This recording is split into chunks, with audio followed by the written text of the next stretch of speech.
There are many examples that I could give of communication in action, but the one that I chose seems to be the most relevant to me as I see in the world, and one that I thought would be the most interesting to my audience and to myself for studying.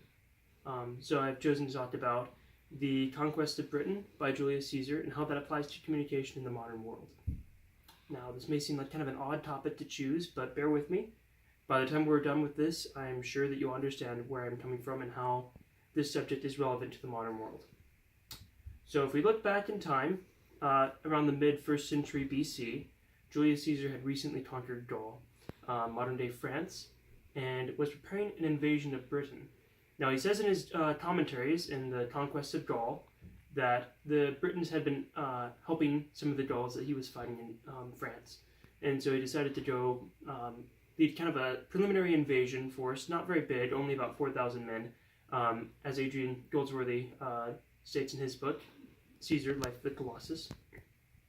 Now, this force was assembled up in northern France and then invaded Britain around the cliffs of Dover area, just a little bit further north of there.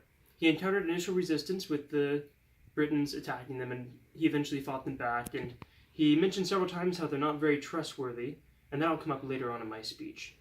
Now, why this is important is by the time he had finally defeated all the Britons and he had gotten back to France, he talked about a little bit of infighting between some of the Roman troops that got thrown off their path on the way back, and some local Celts. He eventually was able to defeat those Celts and saved his men, and that's kind of the conclusion of that particular chapter in his commentaries. Now, why is that important and relevant for today's communication?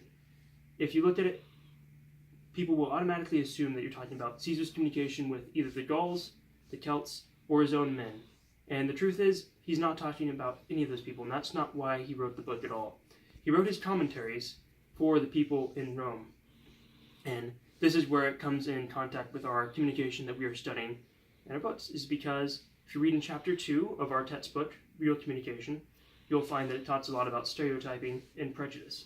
Now, in Caesar's campaigns, and in his books, his memoir that he wrote talking about his campaigns, he uses a lot of stereotypes and prejudices against the Gauls. And the people in Rome, they had been going through a lot of civil strife with the social wars between Marius and Sulla and a few other different generals. And during this time, people were very uneasy, and they'd been going through a bunch of infighting. And so it was a good outside enemy that they could use to help put their focus on. And in this way, Julius Caesar took this to his advantage and was able to make himself one of the most popular figures in Rome. And using this book, he was able to use propaganda in order to seduce the people to his side, playing off emotions that oftentimes are stirred up with prejudice and stereotyping. Now, the reason why I thought this was relevant for the modern age is because a lot of times people think of stereotyping and prejudice as this really big, immersive thing that can never really apply to anyone in the general world. But that's not entirely true. Stereotyping can be as simple as you deciding not to be friends with somebody who is a lower social class than you, or even an higher class than you. It could be just a person who has different minor political differences than you. It could be an odd coworker who just doesn't quite fit in with your work environment. Now, maybe those are good reasons not to have close friendships with some people, depending on how extreme their views might be or how odd their behaviors might be.